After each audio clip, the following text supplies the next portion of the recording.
What's up, Willowbrook? Today in our daily Devo, we are in Genesis chapter 37.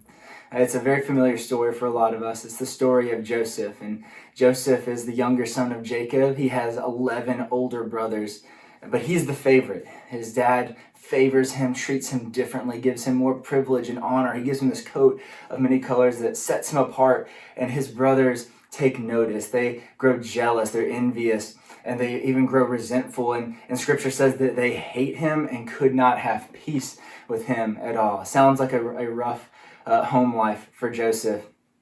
But he starts having these dreams as well, and they essentially allude that he will one day be raised up and rule, and his family will bow down.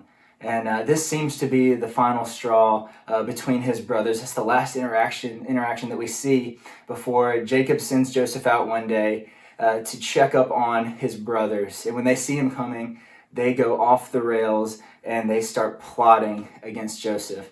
They go from murdering him, they step back from that, they end up just throwing him in a pit. But at the end of the chapter, we see him get sold into slavery. Now, there's a lot of lessons that we can learn from this. It's not a great ending to the chapter. It's not a very happy ending to the chapter, but plenty to learn. I think something that we can all focus in on is Joseph's brothers. Now, we may look at them, it's easy to say, man, how could you ever do that? Or I would never do that. But it doesn't start out, a murderous heart doesn't start out like that. It doesn't happen overnight. It started out with the jealousy and envy they had for Joseph. And it grew and grew to resentfulness. And it grew and grew to hatred. And it grew into this murderous heart that caused them to do what they did to their brother. Now for me, that tells me that I'm capable of that too.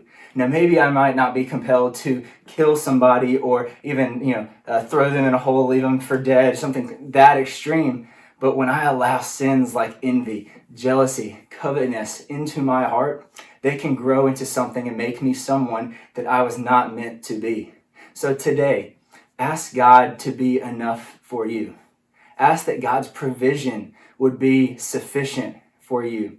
Don't let jealousy or envy or resentfulness or hatred control your life. I hope you have a great day, and we will see you tomorrow.